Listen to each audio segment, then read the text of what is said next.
नमस्कार दोस्तों, आज जिस विषय पे मैं आपसे बात करने जा रहा हूँ उसकी जानकारी आप सबको होना बहुत ज़्यादा ज़रूरी है। बैंकिंग, लोन्स, करंट अकाउंट्स वगैरह वगैरह जो भी सुविधा है बैंक हमारे को देती है। पूरे हिंदुस्तान के बैंक को कंट्रोल करते हैं हमारे फाइनेंस मिनिस्टर, जो आज की तारीख में है निर्मला सीतारामन, बीजेपी की तरफ से। हमें बेवकूफ़ बनाने का एक और वेल प्लान्ड, इतना अच्छा प्लान किया हुआ है कि हम लोग इसके अंदर आराम से बेवकूफ़ बन जाते हैं। सबसे बड़ी बात ये भी होती है कि हमें पता है कि हमें चूना लगाया जा रहा है, हमें बेवकूफ़ बनाया जा रहा है, लेकिन हम लोग उनके खिलाफ कुछ कर नहीं सकते। ये बात हकीकत है। हिंदुस्तान में 12 नेशनलाइज्ड बैंक है, 12, जैसे Canara bank, state bank of India, Punjab national bank वगैरह वगैरह। ये बैंक बहुत ही सही है। इन लोगों के हिडन चार्जेस जो छुपे हुए रहते हैं वैसा कुछ भी नहीं है, जो भी है ओपन। इतना मेंटेन करना है, उसके ऊपर आप कुछ भी करो, हमारे को कोई लेना देना नहीं है। एक चेक बाउंस हुआ तो इतना चार्ज करेंगे, जो भी होती है बात एकदम ओपन होती है। खराब होती है बात प्राइवेट बैंक्स में। आज हिंदुस्तान में 22 प्राइवेट बैंक है, जैसे ICICI bank, axis bank, HDFC bank वगैरह वगैरह, ऐसे टोटल 22 बैंक है। इन प्राइवेट बैंकों में हम लोगों को अच्छे से लूटा जाता है। पहले अच्छे अच्छे सपने दिखाते हैं, फिर अच्छे से सपने तोड़ भी देते हैं। ये लोग इतने घटिया रहते हैं जिसकी कोई हद नहीं है।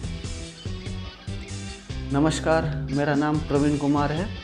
वेकअप इंडियंस में मैं आप सबका स्वागत करता हूं। अगर ये वीडियो आपका मेरा अच्छा लगे तो प्लीज़ एंड प्लीज़ शेयर कीजिएगा, लाइक कीजिएगा, सब्सक्राइब कीजिएगा मेरे चैनल को, और बेल आइकॉन का बटन ज़रूर दबाइएगा। आज से 1.5 साल पहले मैंने 71 लाख में प्रॉपर्टी खरीदी थी।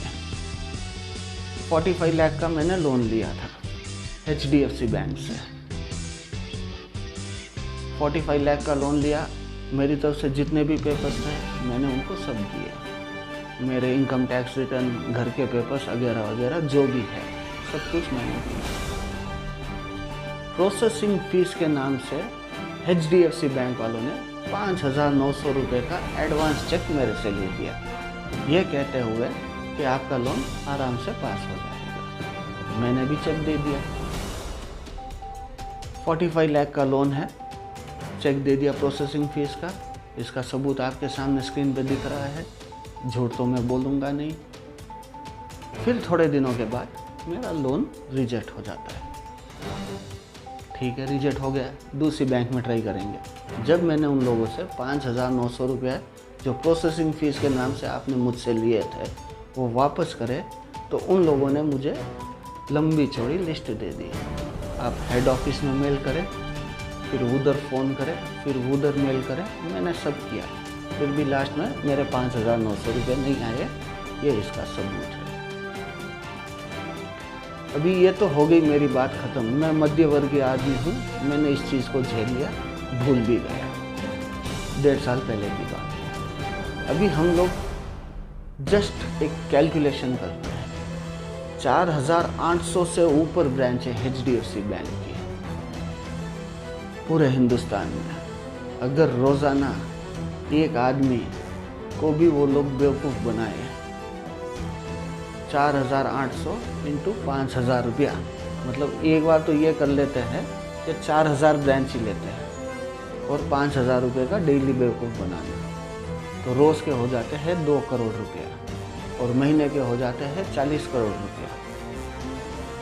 ऐसे के ऐसे कितने प्राइवेट बैंक हैं, कैसे लूटा जाता हम लोगों को, हिसाब किताब ही नहीं। अभी इस बात को हमारे फाइनेंस मिनिस्टर निर्मला सीतारामन को कौन बोलेगा कि हम लोगों के साथ ऐसा धोखा हो रहा है। फिर प्राइवेट बैंक में आता है MAB, मिनिमम एवरेज बैलेंस। ये एक ऐसी कैंची रखी गई है हमारे सिर के ऊपर कि हाँ भाई कैंची है, लेकिन बाल काट नहीं सकते। जब हम लोग अकाउंट खोलते हैं करंट अकाउंट, वहीं पे हम लोगों को डिक्लेयर करना पड़ता है कि एक महीने में हम लोग इस अकाउंट के अंदर कितना ट्रांजैक्शन करेंगे। इसको वो बोलते हैं मिनिमम एवरेज बैलेंस। समझ लीजिए मैंने 5 लाख का एवरेज बैलेंस का अकाउंट खोला, अगर वो 4,99,000 हो जाता है मंथ एंड के अंदर, 1200 से 1500 रुपये मेरे अकाउंट से काट लिए जाते हैं नॉन मेंटेनेंस चार्जेस के नाम से। अगर वही पैसा 5 लाख के ऊपर चला जाए तो भी पैसा काट लिया जाता है नॉन मेंटेनेंस बैलेंस के नाम पे। अगर मेरा ब्रांच इस जगह के ऊपर है और अगर मैं दूसरे ब्रांच से पैसा दिला रहा हूँ तो कैश ट्रांजैक्शन चार्जेस के नाम से पैसा काट लिया जाता है। ये तो रही अकाउंट की बात। अभी दूसरी आए EMI और चेक्स की बात। अगर समझ लीजिए हर महीने की 10 तारीख को मेरा घर का EMI का लोन आता है, जहाँ पे मैंने किसी प्राइवेट बैंक से मैंने कहीं से लोन लिया है, 10 तारीख को आता है।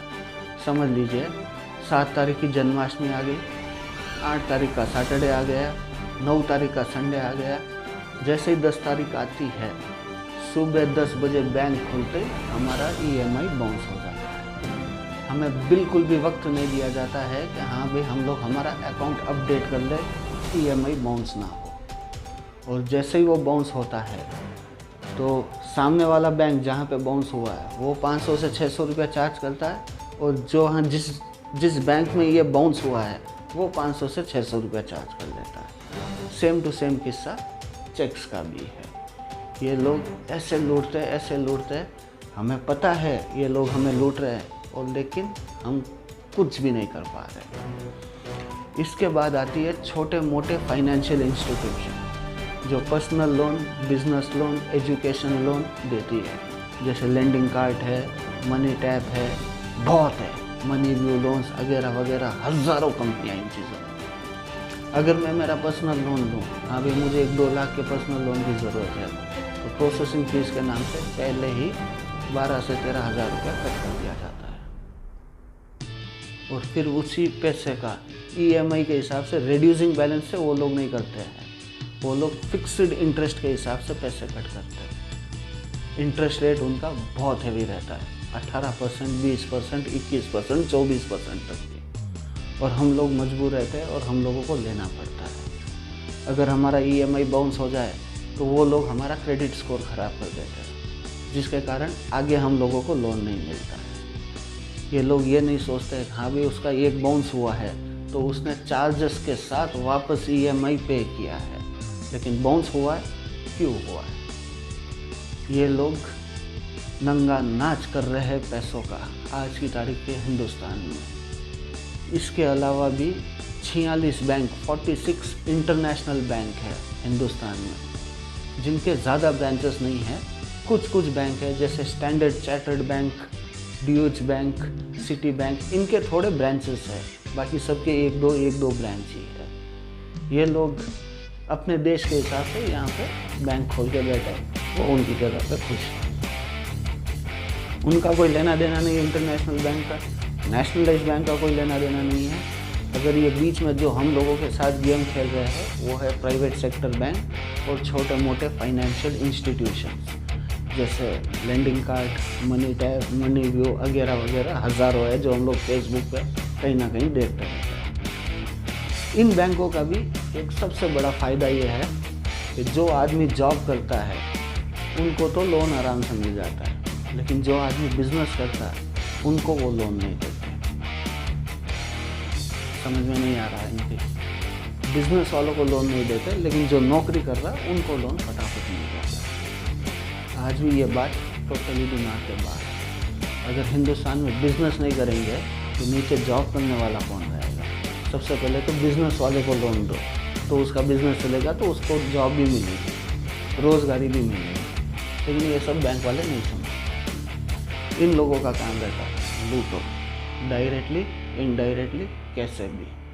अरबों रुपए हम पब्लिक से लूट लिए जाते हैं मिनिमम एवरेज बैलेंस के नाम पे, नॉन मेंटेनेंस के नाम पे, चेक बाउंसिंग का, EMI बाउंसिंग का, लोन के नाम पे, प्रोसेसिंग फीस के नाम पे, ऐसे ऐसे ये लोग लूटते हैं। और हमारी फाइनेंस मिनिस्टर, पहले कौन था मुझे नहीं पता, अब कौन है मुझे नहीं पता, आगे कौन होने वाला मुझे नहीं पता, ये लोग कोई भी स्टेप नहीं उठा रहे।